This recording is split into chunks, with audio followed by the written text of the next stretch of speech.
Olá, aluno, olá, aluna, seja muito bem-vindo, seja muito bem-vinda a mais uma aula aqui do nosso curso preparatório de Ciências Humanas para o PISM 1. A gente está falando aqui de Geografia, módulo 2, Natureza e Tecnologia. Só para recapitular, gente, essa é a última aula de Geologia, tá?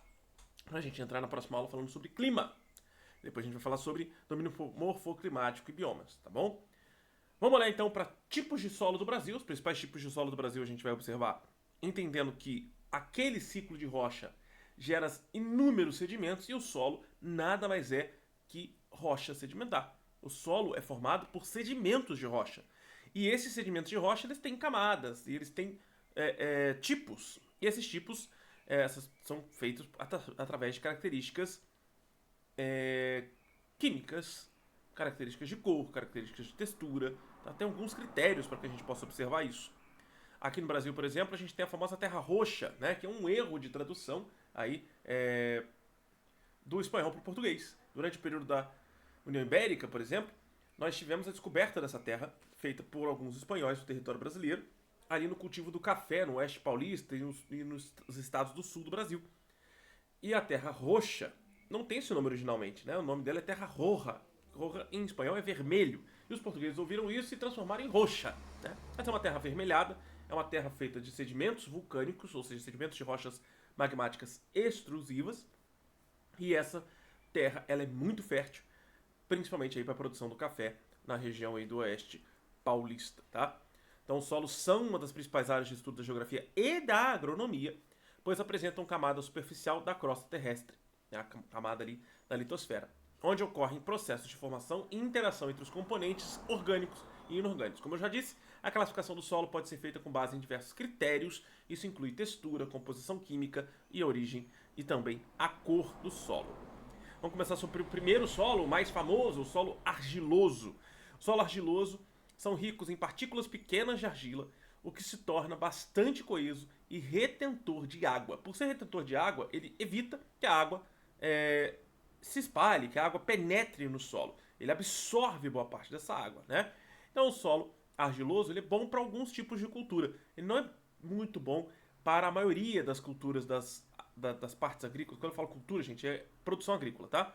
Então não é favorável à maioria das produções agrícolas, porque ele absorve essa água, né? O solo argiloso absorve essa água e não deixa essa água penetrar no solo, não deixa essa água ser filtrada pelo solo, se espalhe pelo solo. Ele acaba segurando boa parte dessa água. A gente vai ver bastante disso na região centro-oeste do Brasil, apesar de serem solos muito férteis, tá?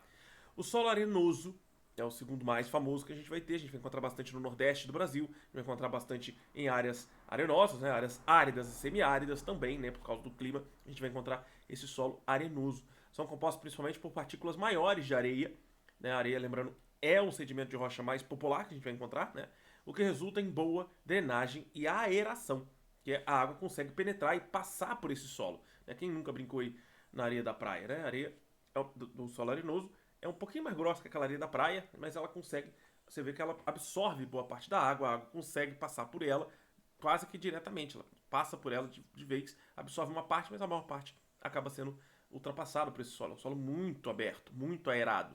Uma questão aqui é que o solo arenoso ele tem uma capacidade de reflexão da radiação solar. Então o solo, quando a gente vai para a praia de manhã, por exemplo, a areia está muito quente. É muito quente porque se não for um dia de sol, calor, verãozão, Rio de Janeiro, é 40 graus, você vai ver que a areia está muito quente, pode queimar seu pé e tudo. Por quê? Porque a primeira camada da areia ela tem a capacidade de refletir a radiação solar e não absorver. Então quando você cava um buraquinho na areia, você vai ver que a areia está gelada por baixo, porque ela não consegue absorver o calor, né? Então ela vai refletir boa parte disso, boa parte dessa radiação solar. Isso vai gerar um outro movimento que a gente não cita agora, não precisa se preocupar com ele agora. Mas quando a gente vai chegar de noite na praia, a gente vai ver que a areia, a parte superficial está bem geladinha. Por quê? Porque a areia não absorve calor. E por ter essa capacidade de refletir o calor e não absorver o calor, assim como a água, né, ela tem a capacidade de passar a água por ela e não reter boa parte dessa água, ela consegue reter parte dos nutrientes, retém parte da água, isso se torna um solo menos fértil do que os outros solos que a gente está vendo agora. São comuns então em áreas áridas e semiáridas, principalmente no litoral e no interior do Nordeste brasileiro, na região ali da Caatinga, tá? Lembrando que esse solo é um solo comum em áreas desérticas também, tá? Solos sílicos. Lembrando do Vale do Silício, são solos mais equilibrados, tem um tanto de areia, um tanto de argila, tem lá o silício, né, que é um mineral. São solos que têm boa retenção de água, boa retenção de nutrientes, mas também permitem que as águas e os nutrientes passem de forma mais aerada, né? Então, por ser um pouco mais aerado, mas também argiloso, ele consegue reter o que é necessário de água e nutrientes, mas também deixar passar outras partes da água e dos nutrientes para outras partes de solo, para outras camadas mais inferiores do solo. A gente vai ver as camadas daqui a pouco, ainda nessa aula a gente vai ver ali os horizontes do solo. Vamos segurar. Solos pedizólicos, tá? Lembrando que o solo o silício, tem uma textura equilibrada ideal para diversas atividades agrícolas. A maior parte das atividades agrícolas são fundamentais o solo sílico, tá? A gente vai ver o solo podizólico. Vai anotando isso aí. Tem um resumo disso tudo para você, tá? Mas vai anotando. É interessante anotar. Se você tem o resumo, imprimiu o resumo, ou tá abrindo o resumo no seu Kindle, ou no seu tablet, ou em outro dispositivo de tela, usa os aplicativos de marcação e marca essa parte que ela é muito importante, tá? Solos podizólicos são formados sob vegetação de clima tropical e subtropical. A apresentação de estrutura diferenciada, com uma camada superficial rica em matéria orgânica e uma camada inferior mais lixiviada e com baixa fertilidade. São frequentemente encontrados nas florestas. Né? Aqui no Brasil a gente vai ver bastante dela. Na floresta de Mata Atlântica e na floresta amazônica a gente encontra bastante desse tipo de solo. Solos inceptissóios ou inceptissóis são solos de formação recente, que ainda não apresentam um desenvolvimento bem definido. A gente vai ver as camadas daqui a pouco, então vocês vão perceber isso. Eles podem ter uma variedade de características dependendo do ambiente em que se formam. Por fim, a gente tem os solos organossolos. São ricos em matéria orgânica, resultantes da decomposição de vegetais e detritos orgânicos. São comuns em áreas alagadas e pântanos, onde a decomposição é intensa. Os organossolos são altamente férteis e suportam uma rica biodiversidade. Entender a formação do solo e características dos diferentes tipos de solo é crucial para as práticas agrícolas eficazes. E a gente já está dando um pontapé para uma matéria que é só para o próximo PISM, que é a geografia agrária. Tá? A qualidade do solo afeta diretamente a água que se infiltra e não evapora. Estudar os solos é necessário para prevenir contaminação de fontes hídricas e proteger ecossistemas aquáticos. Tá? E a gente vai para os horizontes agora. Vamos fazer horizontes agora ainda nessa aula, que a aula está pequenininha, né? Então a gente já fala sobre horizontes do solo. Os horizontes do solo são diferentes camadas que compõem o perfil do solo, cada uma com características e propriedades distintas. A formação do solo ocorre a partir dos processos de intemperismo e decomposição, né? E que resulta na estrutura estratificada do solo, ou seja, em estratos, em camadas do solo. A gente observa isso aqui, quando a gente olha uma imagem de camadas do solo.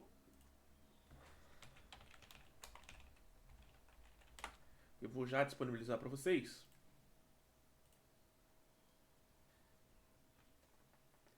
Deixa eu ver uma boa para usar como referência.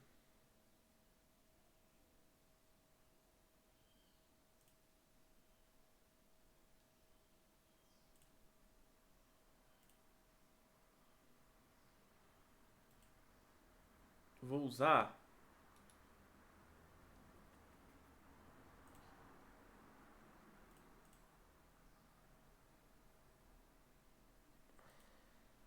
caramba, hein? Só a qualidade de imagem muito ruim. Vou usar o pessoal aqui do AgroPós. Deixa eu abrir a imagem deles para vocês.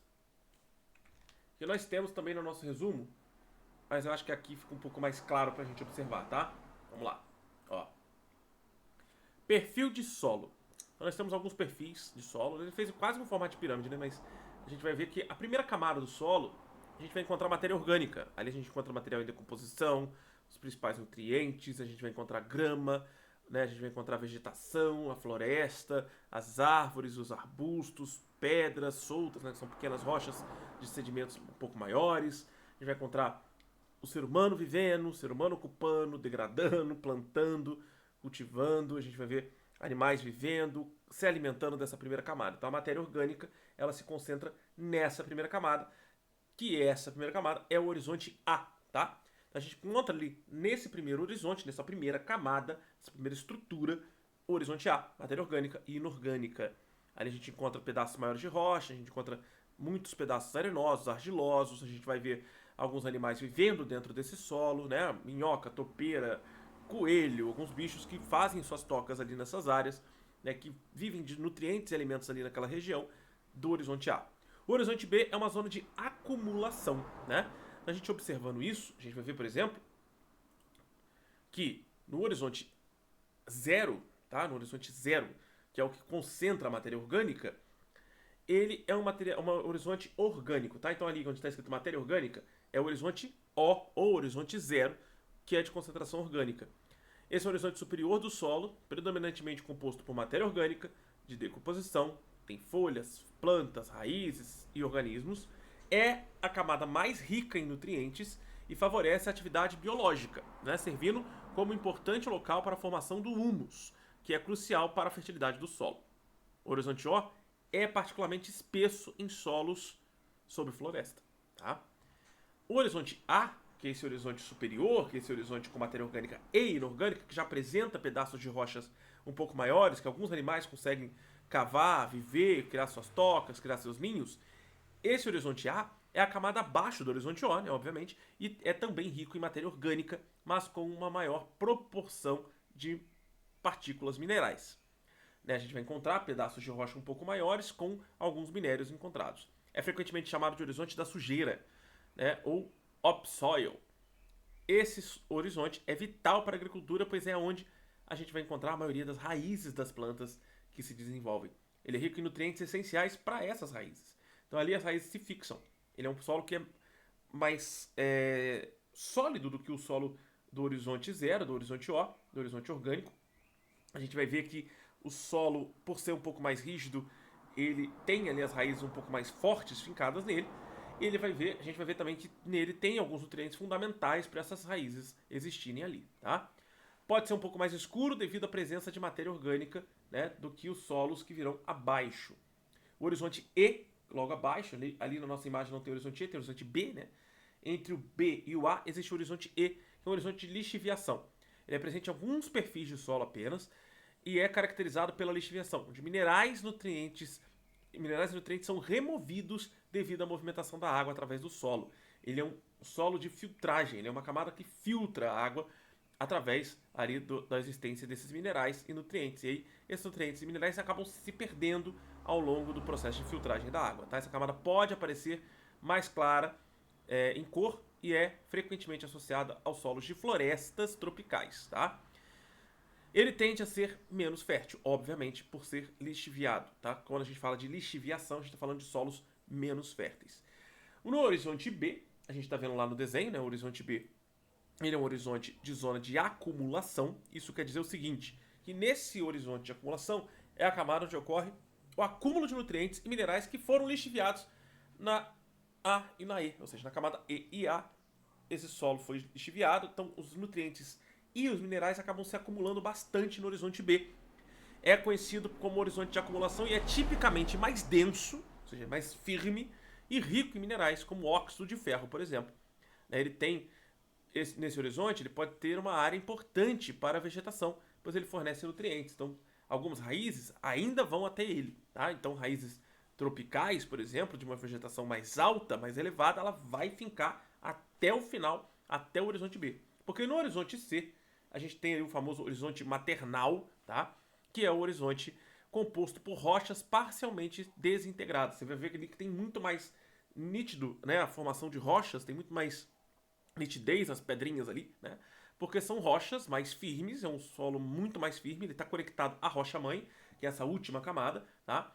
E por estar conectado à rocha-mãe, ele tem menos nutrientes, mas muito mais minerais, tá? São materiais parentais que ainda não sofreram processos significativos de alteração química e física no processo de erosão. Esse horizonte é fundamental para a formação dos horizontes superiores, né? Porque a partir dele, mais firme, os outros horizontes vão surgindo acima dele. E eventualmente eles são liberados, né, e disponibilizados para a nutrição das plantas. E o horizonte R, que aqui é chamado de rocha-mãe, é um material rochoso de fato. Nele a gente não vai encontrar matéria orgânica alguma, a gente não vai encontrar nem mesmo os sedimentos. Ela é a rocha bruta, né? Então, a partir dessa rocha, os horizontes superiores se formam. Então, a partir dela, os horizontes de sedimentos vão se formando acima dela e por causa dos sedimentos gerados pelo intemperismo nela. Horizontes traduzem a dinâmica dos ecossistemas, pois cada camada tem um papel específico na retenção da água, na filtragem de nutrientes e na capacidade de suportar vida ou não, né? Compreender a estrutura de horizontes é essencial para desenvolver prática de conservação do solo e a recuperação dos solos degradados. E aí, alguns solos podem sofrer bastante, como por exemplo, um solo que vai se tornando arenoso pela falta da camada zero, pela falta da matéria orgânica, pela falta do horizonte A, pela degradação do horizonte A e do horizonte O, principalmente do horizonte O, com a falta de matéria orgânica, a falta de organismos, esses solos podem se tornar arenosos. E a gente já viu que um solo arenoso não é bom para nem o clima, nem a vegetação, nem para o cultivo. Então, esse solo arenoso, se for em uma área de grandes temperaturas, como é o Nordeste brasileiro, ele vai gerar desertificação, podendo se assemelhar ao deserto e a longo prazo se tornar de fato um deserto. Agora, se ele tiver uma faixa climática fria, como é o caso dos campos sulinos, como é o caso dos antigos pampas no sul do Brasil, se ele não tem grandes temperaturas ali, temperaturas elevadas ao longo do ano, tem temperaturas médias, né, baixas, mesmo assim sofre arenização, a gente vai chamar isso de solo arenoso, né? Então, desertificação é quando o solo arenoso está numa região quente e a gente vai sofrer desertificação, vai se tornando um deserto mesmo de areia. E quando isso acontece de arenizar, né, de se tornar arenoso em uma região de clima frio, a gente chama isso de processo de arenização, que é um fenômeno que se refere especificamente à transformação do solo numa área de maior presença de areia, não sendo afetado diretamente pelo clima e sim pela degradação do solo, tá bom? Então essa foi a nossa aula sobre pedogênese, aula sobre solos. A gente vai para a próxima aula falar sobre clima, já que a gente já começou a dar uma ponta sobre o assunto. Na próxima aula a gente fala sobre clima, sobre domínios climáticos, a gente começa a falar já na outra, tá? Então a próxima aula é sobre clima, sobre questão climática, sobre principais climas do Brasil, para depois a gente entrar e falar sobre vegetação ainda nesse modo. Te vejo na próxima aula. Valeu e falou!